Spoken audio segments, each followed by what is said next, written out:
KCR farm house వీడి బయటకు రావాలన్నారు TPCC అధ్యక్షుడు మహేష్ గౌడ్. సవాళ్లు ప్రతి సవాళ్లలో మంత్రులపై చేయి సాధించారన్నారు. హరీష్ రావు కేటీఆర్ పలాయనం చిత్తగించారన్నారు. నిరుద్యోగ సమస్య గురించి మాట్లాడే కనీస అర్హత కేటీఆర్కు లేదన్నారు మహేష్ గౌడ్. ఎవరి స్థాయి ఏంటో ఇప్పటికే ప్రజలు నిర్ణయించారు. ఇప్పుడు స్థాయిల గురించి మాట్లాడాల్సిన అవసరం లేదని కొట్టిపడేశారు. నేత పట్ల మా గౌరవం ఉంది. కేసీఆర్ గారు అసెంబ్లీకి రావాలని, ప్రజాక్షేత్రంలో ఉండాలని ముఖ్యమంత్రి స్వయంగా గతంలో కోరినాడు. సమస్య మీద మాట్లాడే కనీస అర్హత కేటీఆర్కి లేదు.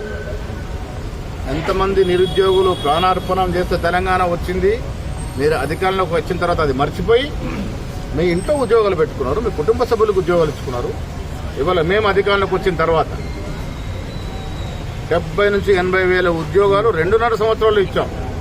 మీరు 10 ఏళ్లలో ఇచ్చిన ఉద్యోగాలు ఉండాలి అనేది ప్రజలు నిర్ణయిస్తారు. ప్రజాస్వామ్యంలో ప్రజలు వారి స్థానాన్ని వారికి ఇచ్చినారు. ఇప్పుడు స్థాయిల గురించి మాట్లాడుకుని కాదు, వాస్తవాల గురించి